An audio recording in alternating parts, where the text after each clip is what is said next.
Hi friends, welcome to my channel. అందరికీ నమస్తే. ఈరోజు నేను ఒక కొత్త ప్లాంట్ తోటి మీ ముందుకు వచ్చానన్నమాట. అదేంది ఈ ప్లాంట్ ఏంటి ఇట్లుంది అసలు? అబ్బా, అసలు ఏమైంది ఈ ప్లాంట్కు? ఏమన్నా తెగులు వచ్చిందా ఏంది? ఏంది అది ఎల్లో పసుపు ఏమన్నా పైన పడ్డదా? పసుపు ఏమన్నా చిలకరించిరా? అరే గ్రీన్ కలర్ ఆకులు, దీనిపైన అసలు ఏంటిముందబ్బా? ఏంటిది విచిత్రము? ఈ అసలేమైంది? దీనికేమన్నా తెగులు తగిలిందా ఏంది? ఓహ్! కానీ ఒక్క దగ్గర కాదు, అంతటా అలానే ఉంది. అసలేం జరిగుంటదబ్బా? అని అనుకుంటుర్రా? ఆశ్చర్యపోతుర్రా? కాదండి, అసలిది ఈ మొక్కే ఇలా ఉంటదనమాట. దీన్ని క్రోటాన్ గోల్డ్ డస్ట్ ప్లాంట్ అంటారనమాట. ఎందుకంటే ఇది గోల్డ్, ఇది ఎల్లో కలర్దంతా గోల్డ్ అనమాట. ఇది డస్ట్, గోల్డ్ అనేది డస్ట్ లాగా ఉందన్నమాట. అందుకోసమని ఇది క్రోటాన్కి చెందింది గోల్డ్ డస్ట్ ప్లాంట్ అనమాట. చాలా బాగుంది కదా, చూడడానికి చాలా అట్రాక్టివ్గా ఉంది. ఎన్ని వెరైటీస్ ఉన్నాయో మన ప్రపంచంలో, ఈ మొక్కలల్లో అన్నిట్లలో వెరైటీస్ ఉంటుంది.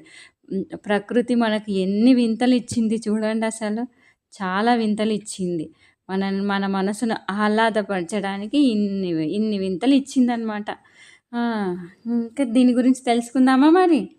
ఇది క్రోటాన్ గోల్డ్ డస్ట్ అన్నమాట. ఇల్లు మరియు డాబా రెండిటిని మరింత ఉత్సాహభరితంగా చేస్తుంది ఈ మొక్క. అయితే ఉష్ణమండల రూపాన్ని ఇస్తుందన్నమాట ఇది. అయితే దీని అందమైన ఆకులు, మెరిసే ఆకులను కలిగి ఉంటుంది. ఇవి ఏ ప్రదేశానికైనా శక్తినిచ్చే ముదురు రంగును సృష్టిస్తాయి. ఆకులు పసుపు మరియు ఆకుపచ్చ రంగులు వివిధ షేడ్లతో, విస్తారమైన రంగులతో నిండి ఉంటుంది. ఈ పొద దక్షిణ ఆసియా మరియు పశ్చిమ పసిఫిక్ దీవులకు చెందిందనమాట. ఇది వేడి, తేమతో కూడిన వాతావరణాన్ని ఇష్టపడుతుంది.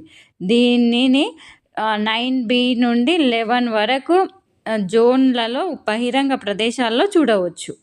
చల్లటి ప్రాంతాలలో కొటక్ను కంటైనర్లో పెంచవచ్చు మరియు చల్లని వాతావరణంలో ఇంటి లోపల ఉండవచ్చు. బహిరంగ ప్రదేశాలలో నాటడం ద్వారా ఎండిపోయిన హ్యూమస్ అధికంగా ఉండే మట్టిని ఉపయోగిస్తే ఇండోర్ సాగు కోసం అడుగున అడ్డంకులు లేని రంధ్రాలు ఉన్న పెద్ద కంటైనర్ను మరియు మంచి డ్రైనేజీని అందించడానికి రూపొందించిన వాణిజ్య కుండ మట్టిని ఉపయోగించండి ఈ మొక్క పెంచడానికి. అయితే దీన్ని ఎలా సంరక్షించాలి? అయితే బయట మనము ఆన్లైన్లో కొన్నామనుకో, మొక్కలు చాలా రోజుల నుంచి చీకట్లో ఉంటాయి కదా, నీటితో పొగమంచు అధిక తర్వాత మొక్క దాని కొత్త వాతావరణాన్ని ఏర్పరచుకుంటుందన్నమాట. ఇట్లా బయటికి వెళ్ళి తెచ్చిన మొక్క ఈ ప్రాంతానికి అలవాటు కావడానికి టైం పడుతుందన్నమాట. మనము మొక్కకు ఆ టైం ఇవ్వాలి.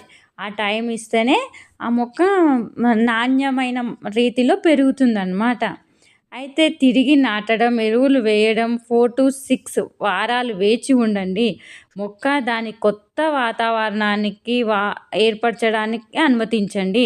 వసంతకాలం నుండి శరత్ ఋతువు మరియు లేబుల్ సూచన ఆధారంగా ఎరువులు వేయండి.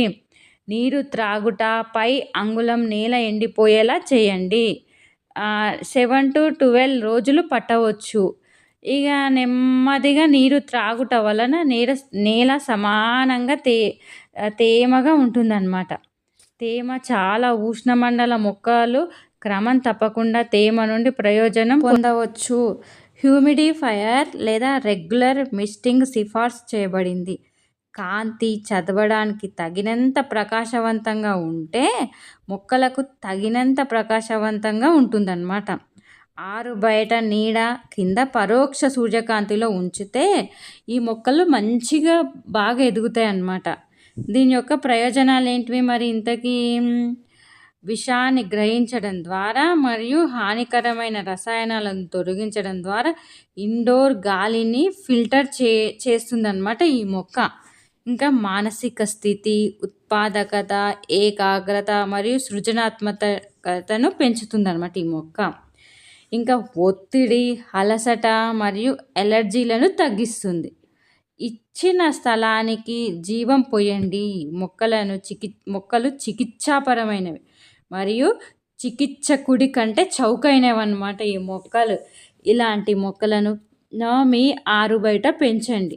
పెంచితే మనసుకు ఆహ్లాదకరంగా ఉంటుంది.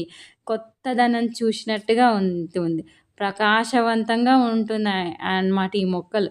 అందువలన మీరు మీ ఇంట్లో ఈ మొక్కలను పెంచుకుంటే మీకు హాయిగా ఉంటుందన్నమాట.